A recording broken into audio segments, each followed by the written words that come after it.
Hola a todos y bienvenidos a Crimen en Serie. Soy Aina y estás escuchando el segundo episodio de la historia de Pablo Ibar.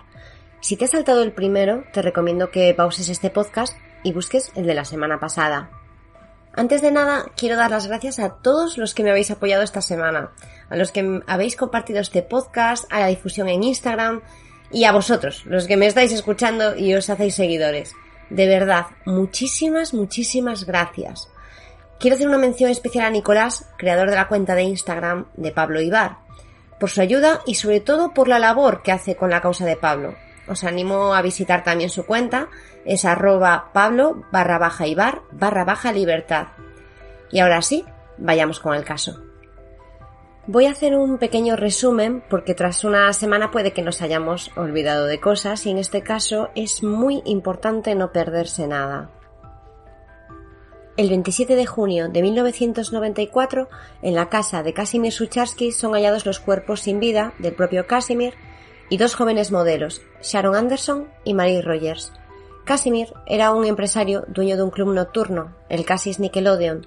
Tenía problemas con la justicia y muchas deudas de dinero. Recibía amenazas de gente peligrosa y decide instalar cámaras de seguridad en su casa. La mañana del 26 de junio es captada por una de estas cámaras la muerte de Kazimir junto a sus dos invitadas, por dos asaltantes. 3 semanas después, la policía detiene a unos jóvenes que estaban allanando una casa.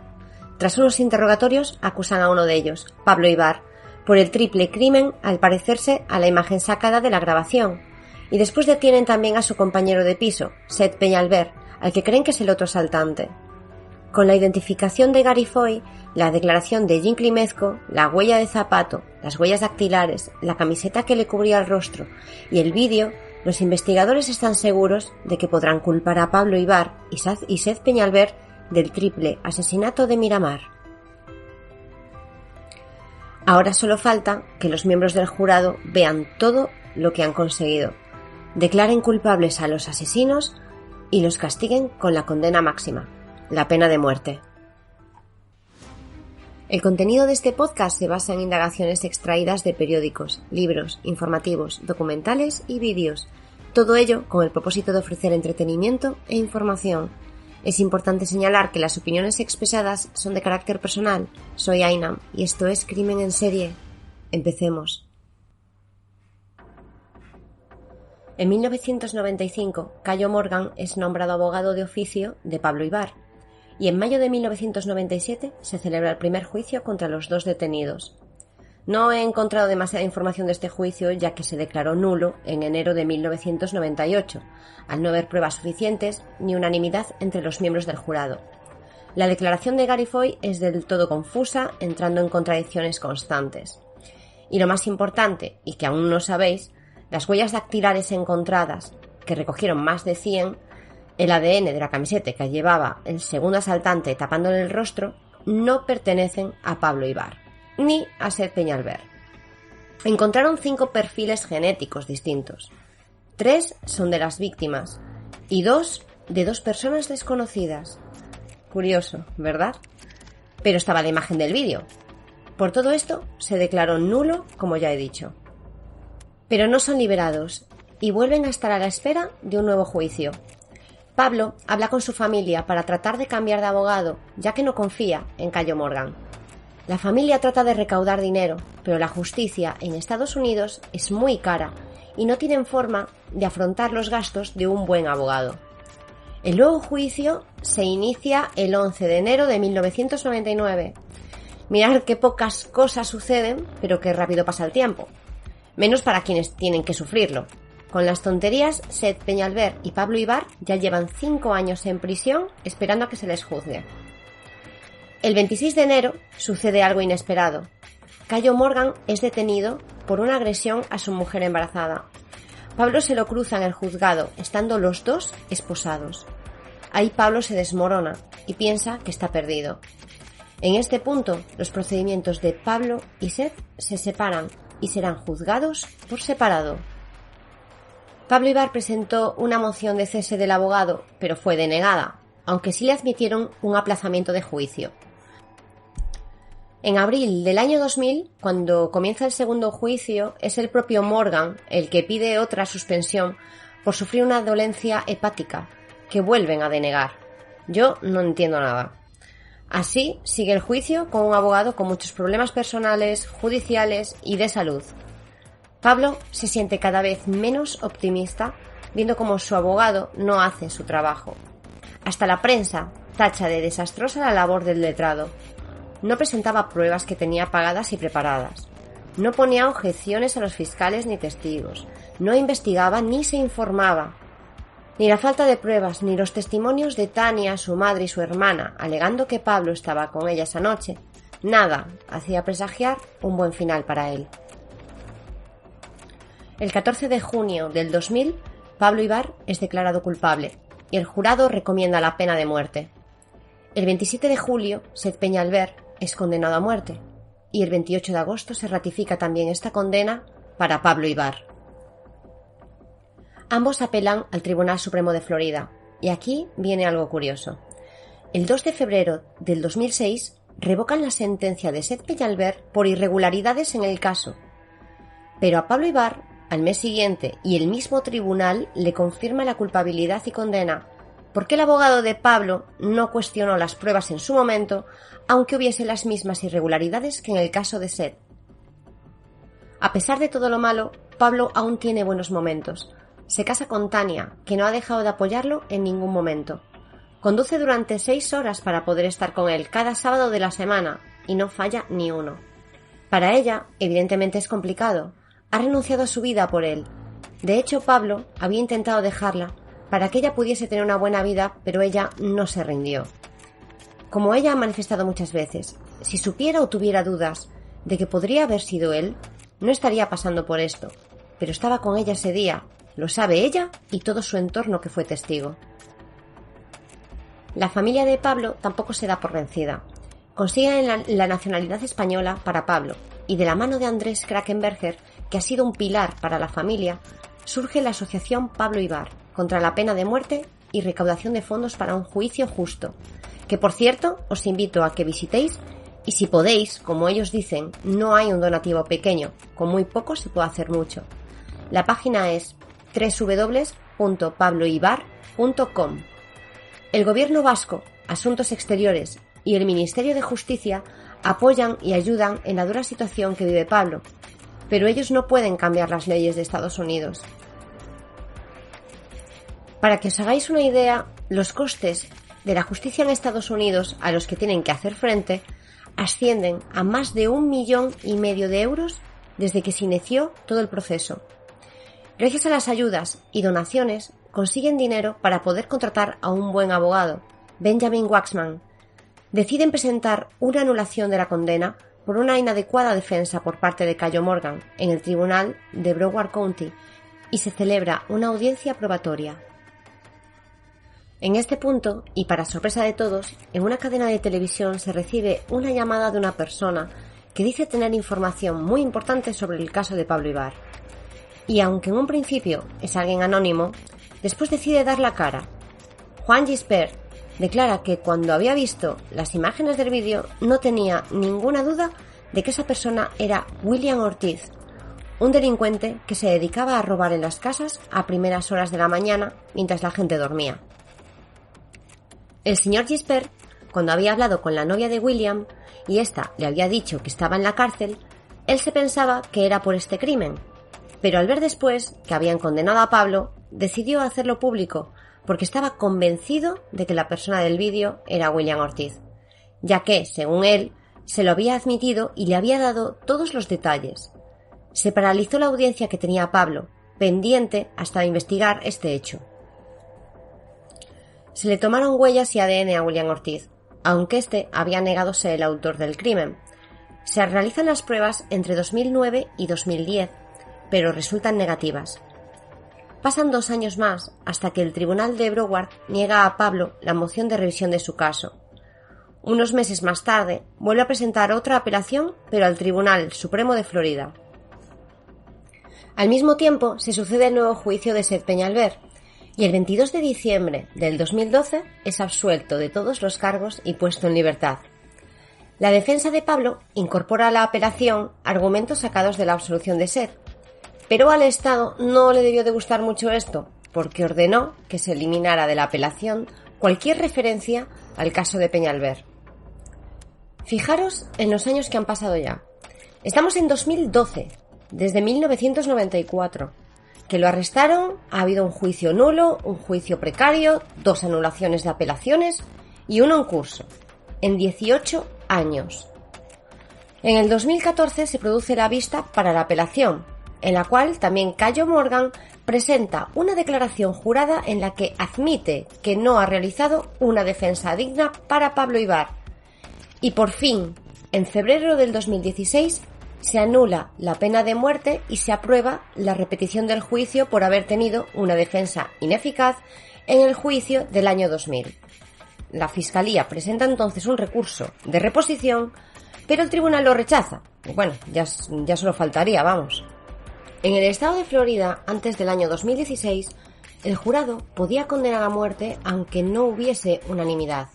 En el caso de Pablo, por ejemplo, fueron 9 votos a favor y 3 en contra. Pero en enero del 2016 se cambió esa ley y se estableció que debía haber unanimidad para una condena a muerte, es decir, que debían estar todos los miembros del jurado de acuerdo. La anulación de la condena de Pablo y repetición del juicio se aprobó en febrero. La verdad es que no sé hasta qué punto ha tenido que ver este cambio en la ley, porque tal y como se le están dando las cosas al chico, no me parecía que fuese por otra razón. De este tercer juicio depende literalmente la vida de Pablo. Por fin consigue un buen equipo de 4 abogados, cada uno especializado en diferentes áreas. Benjamin Waxman, Alan Ross, Fred Hadas y Joe Nascimento trabajan juntos incansablemente para construir la mejor defensa para Pablo. Con 2 años de preparación, en enero de 2018 está todo listo para iniciar el juicio. Pero sucede otro grave revés. Alan Ross, que iba a llevar gran parte e importante argumentación del caso, tiene una grave enfermedad que le obliga a dejarlo, por lo que se pide un aplazamiento para poder conseguir otro abogado y tenga tiempo de ponerse al día. Aceptan este aplazamiento y se contrata a Kevin Kulik, y en noviembre de ese mismo año comienza el juicio. Parece que nada puede salir bien para Pablo, porque el juez Dennis Valley, que va a llevar el caso, es un antiguo compañero de Chuck Norton, el fiscal de este caso, que ya había llevado el juicio anterior y se había jubilado. Pero le pidieron que volviera al tener todo el conocimiento y la experiencia del procedimiento. La exmujer del juez también había sido fiscal contra Pablo en la apelación. La defensa pide una recusación del juez, pero es denegada, ¿cómo no? Antes de que empiece el juicio, se niegan una serie de cosas que demuestran una dudosa imparcialidad por parte del juez. Pero para no liarnos, las iré relatando a medida que vayan sucediendo las cosas. La elección del jurado es totalmente de circo. Si bien antes ya había mostrado una dudosa imparcialidad, aquí ya es algo notorio y demuestra un favoritismo claro a la Fiscalía. Os cuento. Decide readmitir a varios miembros del jurado que había eliminado la defensa, pero no hace lo mismo con miembros eliminados por los fiscales. Rechaza que la defensa elimine miembros del jurado que argumentan cosas tipo, y cito, una cadena perpetua puede ser peor que una condena a muerte. Fin de la cita. Personas que dicen creer en el ojo por ojo, diente por diente, miembros que admiten que les cuesta más creer a un acusado que a un testigo, y cosas de ese estilo, o que necesitan pruebas para la presunción de inocencia, en vez de al revés. Niega la protesta de la defensa por eliminar la Fiscalía a un miembro del jurado que dijo que sopesaría las pruebas de forma imparcial. ¿Habéis escuchado bien? Sopesaría las pruebas de forma imparcial. Pero ¿no se supone que es precisamente eso lo que hay que hacer? Se denegó una nueva elección del jurado tras decirles el juez que habría una fase de sentencia. Al decir esto, ya les estaba alentando a dar un veredicto de culpabilidad. Así se termina la elección del jurado, formado por 18 personas, y empieza de verdad el juicio. Tras los alegatos por ambas partes, empiezan a subir testigos a declarar. Aquí algo que no sabía, y en el otro episodio lo dije al revés, porque la verdad es que lo he visto así en todas partes, pero ahora me he enterado de que primero se encontró el coche quemado de Casimir y a raíz de eso es cuando van a su casa y encuentran los cuerpos. Un ex policía dice que habían encontrado un casquillo de bala en el vehículo, pero que no habían podido verificar si era del día del crimen o de otro día. Solicitó volver a ver el casquillo y la fiscalía se lo permitió sin guantes. Atentos a este dato que es muy importante. En el turno de la defensa le preguntaron al ex policía si era normal tocar sin guantes una prueba, y él tuvo que admitir que acaba de disminuir su valor probatorio. Os hago una breve explicación. Para saber si una persona o no ha estado en un sitio o tocado algo, no hay elemento más importante que el ADN. Una gota de saliva o sudor, un pelo, una escama de piel, cualquier mínima cosa que forme parte de nuestro cuerpo tiene nuestro ADN y además es también transportable. ¿Qué quiere decir? Que si yo, por ejemplo, le doy la mano a alguien o toco un objeto que después toca a otra persona, esa persona, aparte de su ADN, también puede tener el mío y dejarlo en otra cosa o persona que toque. Por eso es tan importante desde un inicio tener una buena preservación de una escena del crimen y que toda persona que investigue la escena y pruebas deben estar debidamente equipados para evitar la contaminación. Esta explicación es muy importante en este caso y lo veréis de nuevo más adelante. De momento, ya sabéis que ahora, si ese casquillo de bala podía tener ADN de la persona que lo había usado, ha sido contaminado con ADN de la fiscalía y del propio policía que lo cogió sin guantes, y poder borrar rastros o añadir ADN de otras personas si han estado en contacto tanto con el policía como con el fiscal, u objetos de esas personas, por lo que sería difícil poder hacer un análisis del mismo. Mientras se suceden las primeras declaraciones de testigos, sucede algo inesperado. Seth Peñalver se presenta en el juicio y se sienta entre el público. Dos de las cosas que había prohibido el juez antes de empezar el juicio fueron que los testigos pudiesen asistir al juicio como público. Y atención a esto, mencionar la absolución de Seth Peñalver. Bueno, pues el juez lo ve y le comunica que debe abandonar la sala. Seth se niega y dice que es su derecho como ciudadano asistir. También dice que si es porque no quieren ver cómo un inocente fue acusado injustamente por la fiscalía. No sé si el jurado tendrá en cuenta estas palabras, pero creo que era precisamente el objetivo de Peñalver, ya que, como os dije antes, estaba prohibido mencionar su absolución. Al final, Seth abandona la sala y prosigue el juicio. Durante la segunda sesión matinal de la primera semana ocurre algo que me hace cuestionar si realmente es buena idea que sean ciudadanos sin estudios o conocimientos de índole legal o judicial los que tengan que determinar si una persona es culpable o inocente. El juez se da cuenta de que uno de los miembros del jurado se ha quedado dormido mientras hablaba el fiscal Norton, por lo que se le expulsa del juicio quedando 17 miembros. Y al día siguiente, otro miembro del jurado falta por enfermedad, por lo que también se le recusa y quedan 16. El tercer día de juicio es uno de los más importantes, ya que es cuando se habla ya del vídeo. Antes de que entre el jurado, la fiscalía dice que pondrá un vídeo que se ha mejorado en calidad. La defensa protesta porque evidentemente no es el vídeo original y se supone que es solo para mostrar la escena sin más. No quieren que se muestre la cara del asaltante con una manipulación digital. Deciden ponerlo, pero parándolo antes de que salga el final del vídeo. Entra el jurado y se procede a mostrar la grabación. ¿Y qué creéis que pasará? Efectivamente, que no paran el vídeo y lo muestran entero. Los abogados se levantan y van hacia el estrado.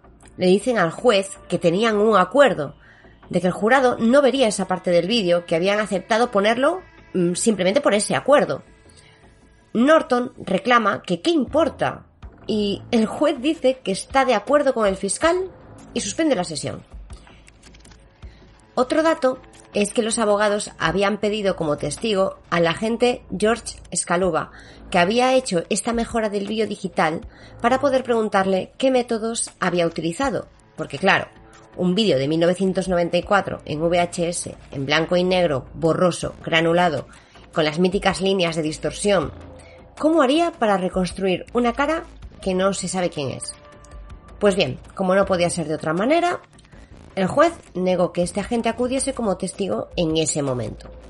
Lo hizo días después, llamado por la fiscalía para explicar la metodología y para decir que también había sido él el que había sacado las imágenes del vídeo original en 1994.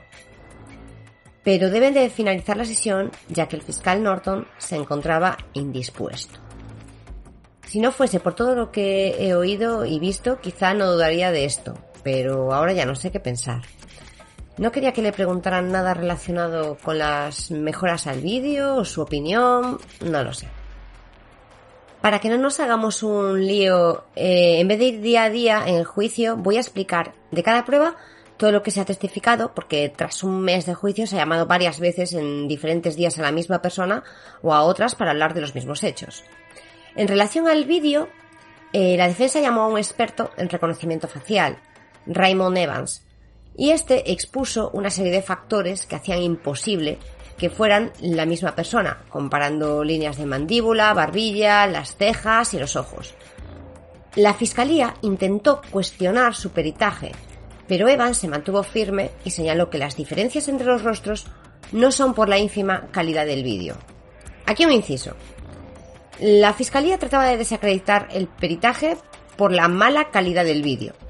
Esto no es tirar una piedra sobre su propio tejado, ya que desde el inicio de este caso esta es la única prueba que tienen para juzgar a Pablo, diciendo que es él al 100%. Y sin embargo, a este señor le dicen que la mala calidad del vídeo puede hacer que se equivoque. Esto de locos. Y para terminar de lucirse, unas sesiones más tarde vuelven a llamar a George Scaluba para ver si con él pueden quitarle valor a las declaraciones de Evans y hacer que testificara que las imágenes no eran de la calidad necesaria para hacer ese análisis.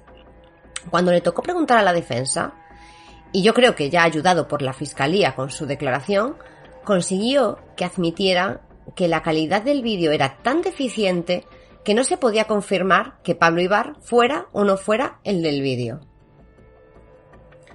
Para las pruebas de las huellas dactilares llaman a declarar a Mark Sucomel, investigador de la escena del crimen. Testificó que había encontrado muchas pruebas físicas entre las que se habían recogido más de 100 huellas dactilares, de las cuales ninguna pertenecía a Pablo Ibar. Más adelante la fiscalía llamaría a otro experto en huellas, Thomas Messick, que realizaría un análisis con tecnología más reciente que la utilizada en 1994. Las huellas siguen sin ser de Pablo, pero algunas pasan de ser de no coincidentes a no concluyentes, por el mal estado en que se encuentran algunas de ellas. No sé a dónde quería llegar la fiscalía con esto, pero me imagino que solamente a crear una duda. En relación a las huellas de zapato, se llamó a Francisco Rincón. Afirmó que los zapatos pertenecían o bien a Hernández o a Ibar. Un experto de la fiscalía había señalado que las huellas coincidían con las que se encontraron en la casa, aunque en los juicios anteriores otro experto certificaba que no coincidían. El doctor Alan Jamieson dejó claro que en el mundo forense el análisis de huellas de zapatos es una disciplina, no una ciencia. De hecho, en muchos países no se permiten este tipo de pruebas en juicios penales. A ver, yo sí que estoy de acuerdo con esto. Ya os dije en el episodio anterior que yo hice mi propia comparativa de las huellas y a mí me parece que sí que son. Pero las zapatillas no son únicas, se venden muchas iguales y tampoco me sé todos los patrones de huellas que tienen todos los zapatos. Puede que si comparo con otra similar también concuerde. Y puede que sea cierto porque, como no, el juez no permitió que esta parte del testimonio del Dr. Jamieson, es decir, solo le interesaba que dijera que podía coincidir, pero no que no es una prueba fiable.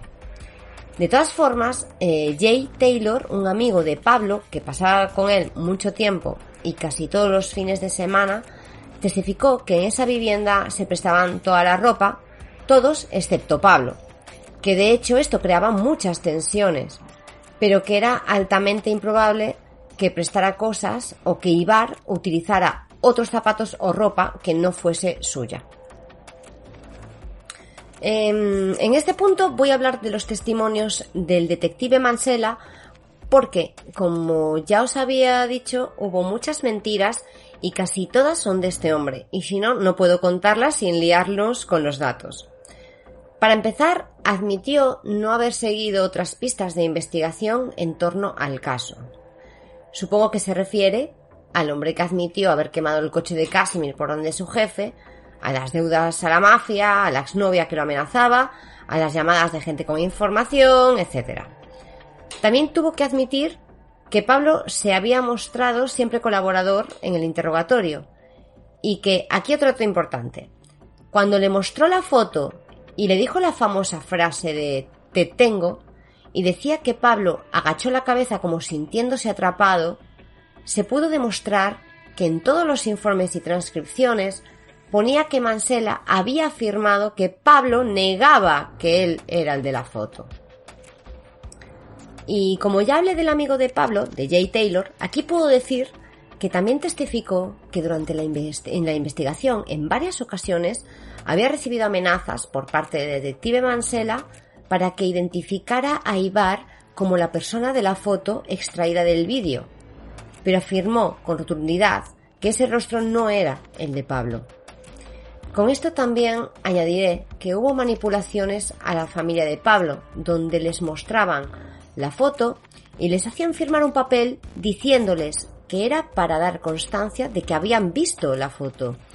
Y sin embargo después decían que ese papel era de que habían identificado al de la foto como Pablo. ¿Os dais cuenta de las irregularidades, el número de irregularidades que llevamos? Después seguiré sacando más mentiras de Mansella con otras pruebas. Y aquí viene otro plato fuerte, que es el testimonio de Gary Foy. Con aspecto muy descuidado llega al tribunal y declara con muy pocas ganas. Al preguntarle a la fiscalía, vuelve a describir lo que vio, pero con expresiones muy poco claras. No voy a volver a narrar la declaración porque ya lo he hecho en el episodio anterior y realmente no dice nada nuevo. Pero sí os recuerdo que los vio a través de cristales tintados y por espejo retrovisor cuando estaba parado en un semáforo que no duró más de 17 segundos, con el sol del amanecer de frente a él. Dice que en la rueda de reconocimiento tenía claro que era Ibar al que había visto. Pero aquí, curiosamente, la fiscalía no le pregunta si el de la foto estaba ahora en el tribunal para que identificara a Pablo Ibar. Cuando es el turno de la defensa, llegó a admitir que la persona de la foto podía ser Ibar o un amigo suyo de la bolera que se parecía también. Y después llega otra sorpresa. Admite que en aquel entonces había acudido por una recompensa que se había anunciado por cualquier testimonio que llevase a una inculpación, a pesar de que su pareja le había dicho que no se metiera en líos. Si ya no era muy fiable, ahora ya la acaba de rematar. Y además está el hecho de que la rueda de reconocimiento no había sido del todo adecuada. Recordar que le habían enseñado 6 fotos y que solo 2 habían sido de 2 personas con aspecto desaliñado, como él había remarcado. Eligió el primero, pero al ver la reacción del detective y el fiscal, añadió después a Pablo Ibar. Le ofrecieron la rueda de reconocimiento y en el juicio nos enteramos de que Foy había pedido que le mostraran a las 6 personas de las fotografías. Pero en esa rueda de reconocimiento, el único de las fotos era Pablo Ibar. También se llamó al detective Scarlett, que fue el organizador de la selección de fotografías y rueda de reconocimiento. Y se le escapó que habían grabado a Foy haciendo la identificación como hacían siempre, pero después se retractó. Y también tuvo que admitir que las 5 personas que incluyeron en la rueda de reconocimiento junto a Ibar no tenían las mismas características que las del perpetrador de la foto del vídeo y que esto pudo influir en la elección de Pablo Ibar. Ahora bien, de todo esto hay 2 cosas fundamentales que no sabe el jurado porque el juez no lo ha permitido. La defensa llamó a declarar a un perito en fiabilidad de testimonios oculares, pero no se le permitió decir al jurado que Foy había descrito al perpetrador como alguien desaliñado y sin afeitar. y solo 2 personas de las fotos tenían este aspecto. Y tampoco se le permitió comentar las malas condiciones en las que Foy pudo ver al asaltante ni el tiempo que tuvo para ello. A pesar de todas estas objeciones, se consiguió que pudiera declarar que la rueda de reconocimiento no fue concebida de forma imparcial, que había sido dirigida y que en una rueda de reconocimiento física tendrían que estar las mismas personas que se le habían enseñado en las fotos. Pero de todas maneras, que el jurado no haya podido escuchar esas 2 cosas a mí me parece bastante relevante. No sé si afecta o no, aunque todo apunta a que sí, si no, no hubiese puesto ninguna objeción al juez. Hablemos ahora de la camiseta hallada en la puerta de la casa, con la que se había tapado un asaltante y después se vio cómo se secaba el sudor y la sangre de la cara. En esta camiseta se hallaron pelos y múltiples manchas llenas de ADN. Pero antes de entrar en análisis, recordar que os había comentado en el anterior episodio que la camiseta era de una empresa de electricidad, Consolidated Electric Service, y que Mansella había dicho que la madre de Pablo trabajaba en dicha empresa. Le había preguntado a Pablo cómo se podía conseguir una camiseta como esa, y él había dicho que no sabía. ¿Os acordáis, no? Pues esto es todo falso y manipulado. La madre de Pablo trabajaba en una empresa, pero era Southeast Florida Electric, como probó la defensa al llamar a declarar al director de dicha empresa, pero la fiscalía trataba de encontrar un nexo entre ambas, por mínima que fuese. Después en el juicio hubo otro intento de engaño, pero mucho más llamativo, porque el detective Mansella intentó hacerlo a la cara del jurado y se quedaba tan a gusto. Como ya dijimos, él le había preguntado a Pablo cómo se podía conseguir una camiseta como aquella, y Pablo le decía que no lo sabía. En un juicio anterior se le había preguntado a Mansella sobre esto, y hay una transcripción. La defensa le pedía una y otra vez que dijese tal cual lo que ponía en dicha transcripción de aquel testimonio. Y Mansella, una y otra vez, con lo mismo, incluso leyendo directamente decía, y cito, parte de la respuesta, ¿y cómo se podría conseguir esa camiseta en particular? Pregunta, ¿y qué conclusión sacó? Respuesta, que no tenía ni idea. Fin de la cita.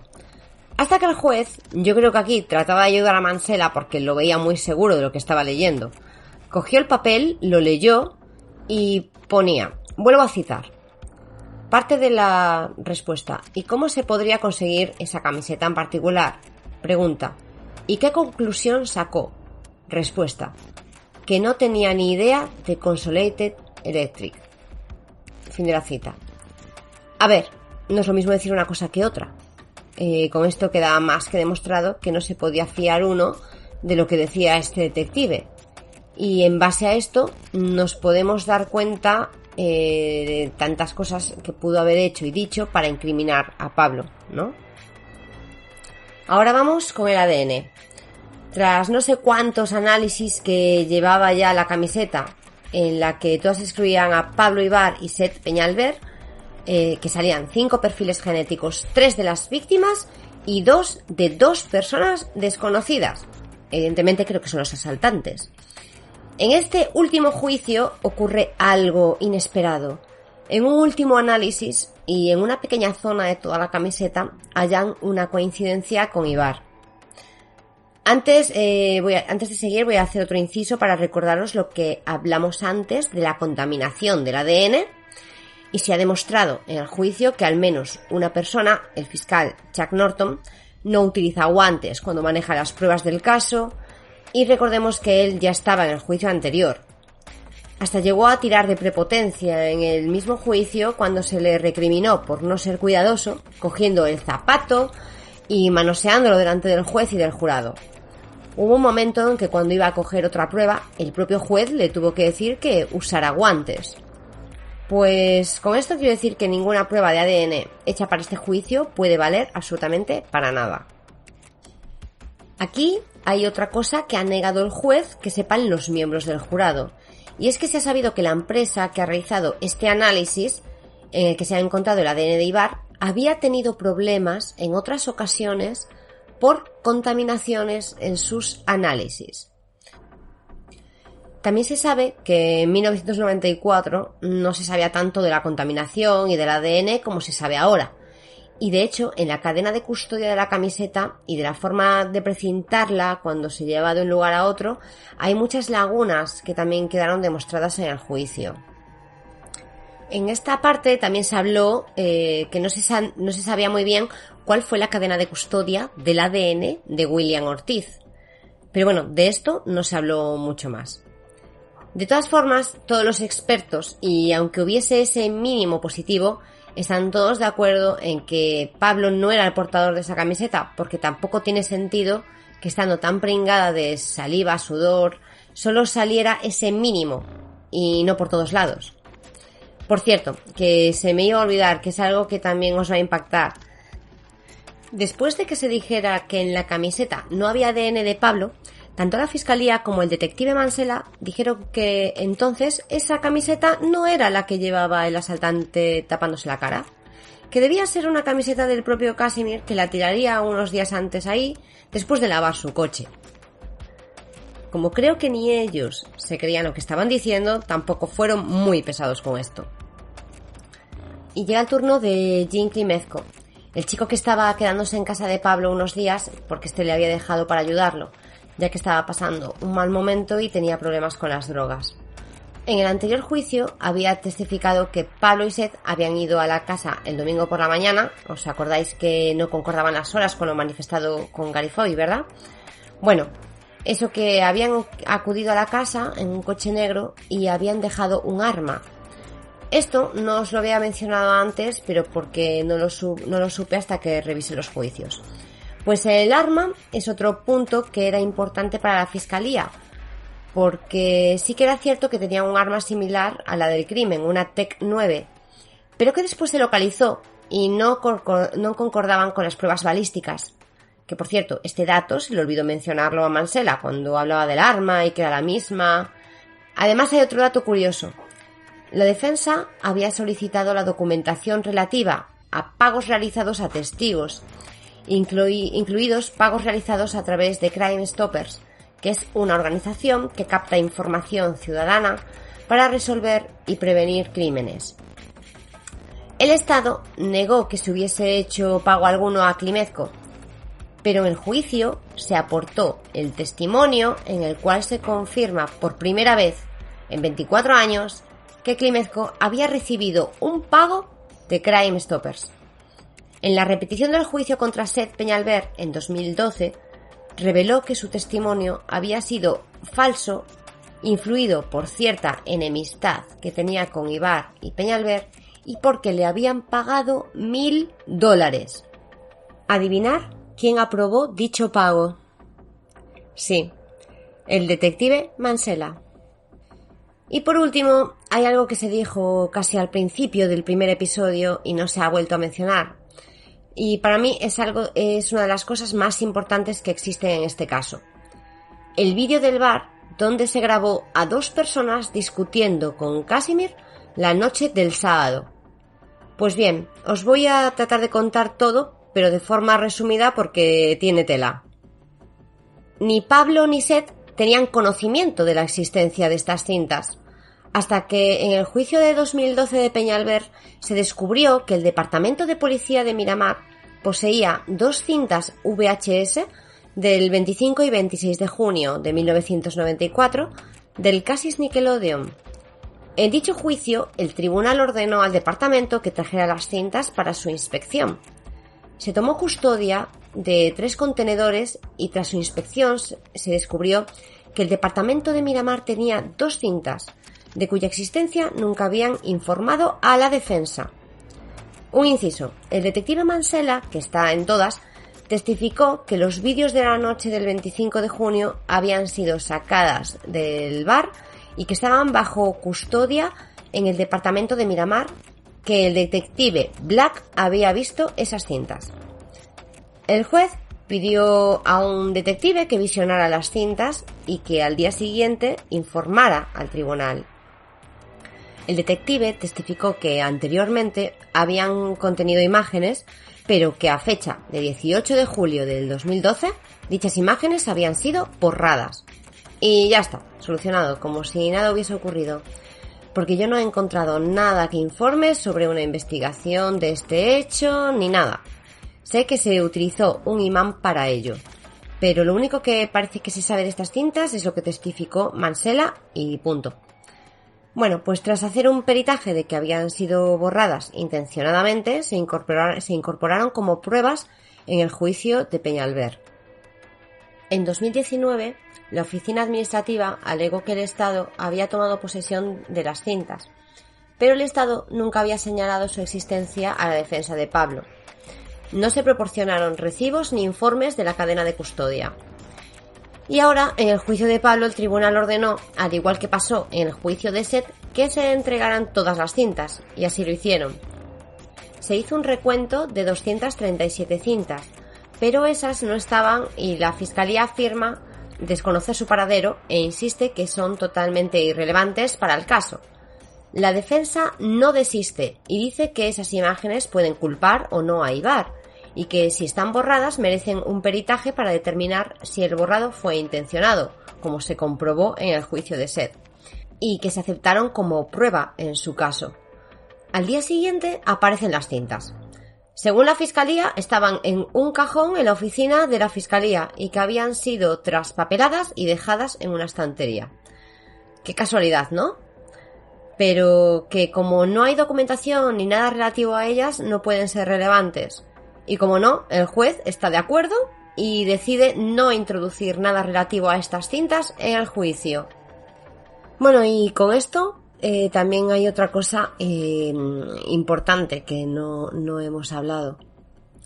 No sé si os habréis preguntado por qué no ha testificado Tania sobre la coartada de Pablo, pero ha sido una decisión muy difícil y puramente estratégica por parte de la defensa.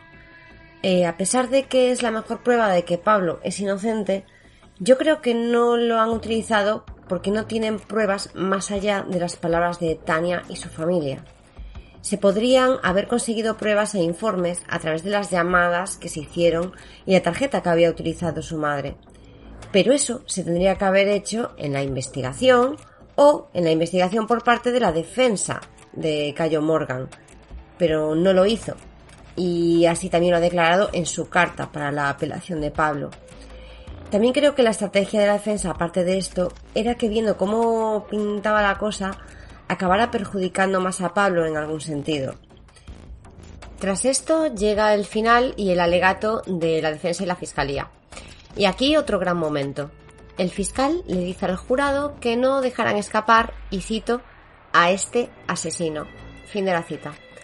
La defensa protesta y solicita juicio nulo, lo que el juez niega, y entonces se pide que diera instrucciones al jurado de no tener en cuenta tales afirmaciones del fiscal. El juez evidentemente se negó también. Por si no entendéis muy bien esta parte, porque yo también tuve que buscar información, en los alegatos finales se puede tener una total libertad de expresión, siempre y cuando se argumente en pruebas y demás. Sin embargo, llamar asesino al acusado es una valoración u opinión personal que no está permitido. El juez puede advertir al fiscal de no utilizar este tipo de lenguaje, pedir al jurado que no tenga en cuenta estas declaraciones o declarar un juicio nulo.